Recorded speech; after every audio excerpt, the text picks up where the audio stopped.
tonight, Alex, has been a special night in San Diego. There's no doubt about it. I just have to say, wow. I think everyone coming into this series expected a little more from LA. I mean, they took all 6 regular season series, and then the Padres come in hot off the wild card and take 3 games in a row and win in San Diego in front of a sellout crowd of Padre fans just losing their mind. Yep. Absolutely losing their mind. And it all came down to that 7th inning. Everything changed. A huge moment. Juan Soto coming in, tying the game, exactly what you get him for, taking the lead. Then the rain comes. Then you have Hader come in to get the huge save. And it just explodes with excitement and madness. And everyone was celebrating out in the rain.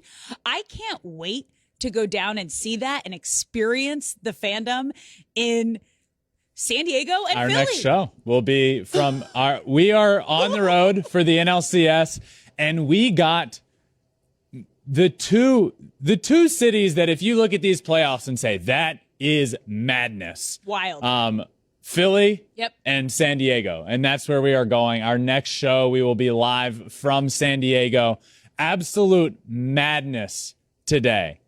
Madness. There are multiple occasions. Look, you mentioned it, the comeback, and we'll dive into this game fully in a second, but there was the comeback in the 7th inning. You have the Kim double down the line, bringing it closer. Then Soto ties it. Then the Cronenworth single that he advances to second on the throw home. The place was going nuts. I mean, San Diego, the cameras were jumping. The place was going insane. The players were going insane. It was absolute madness. Then they start playing songs in the stands and everyone's singing. They're taking their shirts off. That inning ends after they take the lead, and then the heavens open up. The rain starts pouring down, and there are, look, 99% of the time, right? When it starts raining, it's like a damper. Yeah. Ah, man, it's raining. Fans go. They go up under the concourse. There's that 1% of time where the moment, it just makes it even more perfect. Oh, yeah. And that rain started pouring, which never happens in San Diego. By the way, in the history of Petco Park, there's been 2 postponements for baseball. And they got a delay today because they started 30 minutes later than they were supposed to. Yeah. And then the rain let up, and then it decided to come back just in time right after the 7th inning, right after their huge comeback. It made it perfect. I mean, it was, if you're looking at this game objectively, you have a big comeback, you have the momentum, you have the emotion, you have the crowd going crazy. Could it have gotten any better if you're in San Diego? It was that perfect time where, you know what? Bring on the rain. Mm-hmm. And the rain happened, and they went nuts, and they just shut the door from there. What a game. The celebration was special. You know, you see those celebrations, and I think this is fair to say, if the Los Angeles Dodgers had won this series, we wouldn't have seen this celebration. The Houston Astros are advancing to their 6th ALCS. We didn't see this celebration because there's teams in Major League Baseball that have been there a good chunk of time over the last decade. This team isn't one of them. They are back in the NLCS for the first time since 1998, and I feel like all that pent-up emotion all came out. It came out of the clouds. It came out of the sky. It came out of their mouths. It came off. It came out of the team. It came out of the dugout. It was perfect. It was quite the night. And just as a fan of the game, I got goosebumps multiple times. Hearing the players after the game, seeing the crowd. What an absolute madhouse down there in San Diego tonight. And you can't speak enough about, talking about this game a little bit more. The Dodgers got the lead quickly. Oh, yeah. And when you're in an elimination game, you need to play with the lead. Mm-hmm. So they get out to a lead. And then I honestly think, there haven't been a lot of times in this series where you think, the Padres got this. They're fine. Really, until that, the 8th inning, you were finally like, Oh, they're going to do this. But at every point, they win a game on the road in LA, and it's all right, they needed to do that because they don't have much of a chance if they didn't. Yeah. Then they win that first game in San Diego, and it's like, okay, for the first time, it feels like you said in our last show, 75 out of 100 is my worry level. Yeah. And then that early in the game happens. They get on the board early. They get out to a 2-0 lead, a 3-0 lead. And then your mindset immediately goes, okay, the worry goes away a little bit. We get this lead. We're now playing with a pretty good lead for playoff baseball. And then if we win this game, we're going back to Dodger Stadium. We're going to have Urias on the mound. Like, I'm feeling pretty good. It wasn't until they really came back, tied it, took the lead, and then that 8th inning, you finally felt like this was theirs. So they pitched great. Joe Musgrove, the hometown kid, by the way, I can't speak enough about him. I know Joe Musgrove really well from our time playing against each other in the minors, and then we just became friends. He's come on this show before. The hometown kid, first no-hitter in San Diego Padres history, being from there, and now to pitch in the biggest game in San Diego, probably since '98, right? I think that's fair.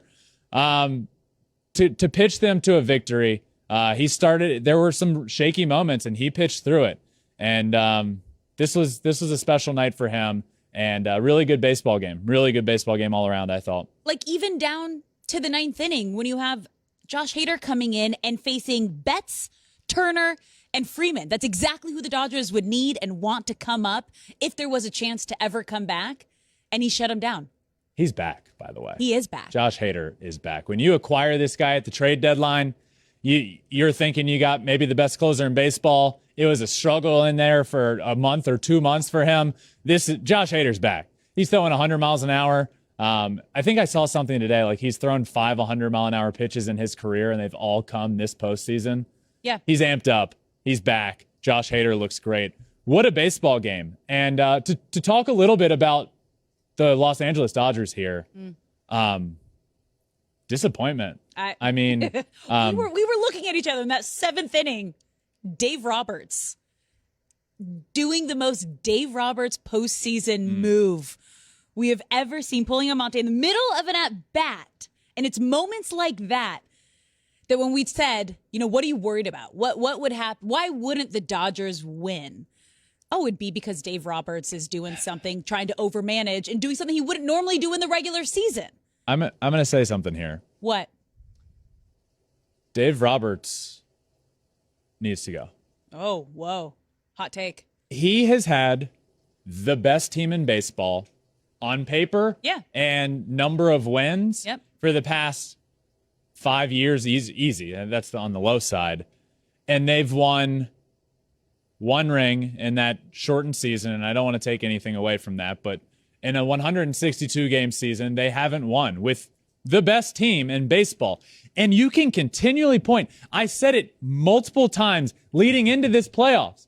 If the Dodgers don't win, it's because, one, the pitching's a little shaky, and Dave Roberts, when the calendar turns to October, presses the panic button. What are you doing tonight? The biggest decision he had to make all night. Okay, you have Jake Cronenworth coming to the plate. Jake Cronenworth, left-handed batter. You leave in your pitcher, right-handed guy. The game's starting to get like Kim has doubled. Soto gets that hit. He ties the game. Okay, now Jake Cronenworth is up at the plate. You have your right-handed reliever in, Almonte. You let him throw the first pitch of the at-bat. He throws a ball. Okay, fine. That's fine. He throws the ball, and then Dave Roberts goes out and gets him, makes a pitching change, brings in a lefty in the middle of the at-bat, brings him in an uncomfortable situation, and he's down 1-0 in the count. What are you doing? There's just so many boneheaded moves that you look back through over the years and just... I'm getting... Take a breath. I'm getting... Because that was a moment. Take a sip of water. That was a moment that we both looked at each other. We're like, maybe he's going out to talk to him. Maybe he's just going to talk to him. No, he's taking the ball. Is he pulling him out? Is he really doing this right now in this moment? This is going to be the Dave Roberts moment of overmanaging in the postseason. We said it before the hit happened. I know. Look, there is nothing wrong with going to Vesia, the left-handed pitcher, in that situation. Nothing. In fact, you could say it was the right move. But do it before, if you want to get the lefty for the lefty batter, then do it before the at-bat starts. Don't let the righty throw one pitch and it be a ball and then say, I knew it. I should go get the lefty. Yeah. Let me bring him in a 1-0 count. That'll really get to him. No. What are you doing? So you have this team that, I don't know the numbers, but I feel comfortable saying in the last 5 years, nobody's won more regular season games than them. And to have a first round exit after this year, when you've won, 111 games? And before the year, Dave Roberts said, and I quote, "We are winning the World Series in 2022. I know where you're going with that, but we are winning the World Series this year. Put it on record." And then a first round exit. They won. The Dodgers won all 6 regular season series against the Padres and could not figure out how to get more than one win in the postseason against them. I think disappointing. Disappointing is extremely the key word. Disappointing. Yeah. So you can point to, and we've talked enough about Dave Roberts here, but there is a degree of like, he had the best offense in baseball this year, and he didn't show up. Like, there was a stretch in this series that with runners in scoring position, the Dodgers were 0 for 20. It became the longest stretch of the entire season for them. 0 for 20 with runners in scoring position. So yes, some boneheaded moves, especially tonight by Dave Roberts, but really the best offense in baseball didn't show up. That's not his fault. No, and I'm telling you, one of my biggest concerns was them clinching so early. The Dodgers clinching almost a month ago. They haven't played meaningful baseball in about a month.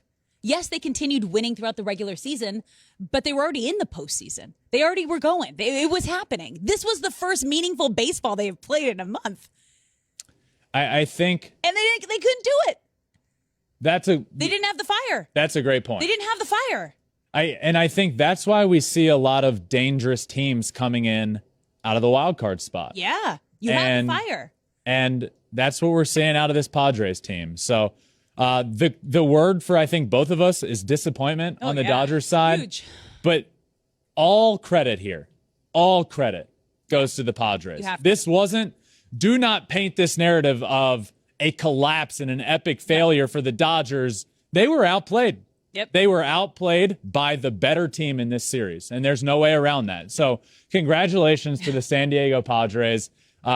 Dominated this series 3 games in a row, all really good baseball games. I can't get over the one tonight. We're recording this here late on Saturday night. We're coming up on midnight on the West Coast. Worth it. And I'm just like, I'm on a high watching them celebrate with the fans. This was a special night. Manny Machado, we got to talk about Manny Machado. Is there anybody happier than Manny Machado? And you could see it. He owned the Dodgers this series. Absolutely. He played out of his mind. Catches at the plate. And he was the first one with his shirt off, dancing around, singing in the clubhouse, leading the circle. Yeah, you got to be. And that's, Dodgers fans hate him. And they hate him. Well, because he didn't show up like he should have when he was with them. And look what he's doing. Look what he's did with the Padres against his former team. I mean, I know you're a fan, but just as a fan of the game, like, this is poetic. Oh, the way this all played out. The hero, the guy shirtless with aviators in the locker room. They're dancing like crazy. David Ortiz said on our post-game show that he's probably 19 beers in already, and this was like 10 minutes into the celebration. Oh, yeah. What a game. Deserving. What a night. The Padres entered tonight. And the key for me, I said it before the series, the Padres will win if Trent Grisham remains the greatest baseball player on planet Earth. And he is in that. He's still, there's not many people playing better than Trent Grisham right now. And I said that half jokingly, but the depth that he adds to this Padres lineup is remarkable. And it showed. Entering today, the Padres 7, 8, 9 batters were batting .345 in the playoffs with 3 homers and an OPS over 1,000. The rest of teams in all of the postseason, 176. To know that you have that kind of power and can rely on the bottom part of your order is a game changer. Heroes are born in the postseason. Yeah, and we saw We saw a hero born here for the Padres. Trent Grisham. Yeah, congrats. He became one. Congratulations to the Padres. Storylines. Padres win. They advance. Dave Roberts needs to go. And Trent Grisham remains great. What am I missing here? San Diego's electric. Yeah, we'll be there in a few Monday. days. Yeah, Monday. Yeah. Anything else?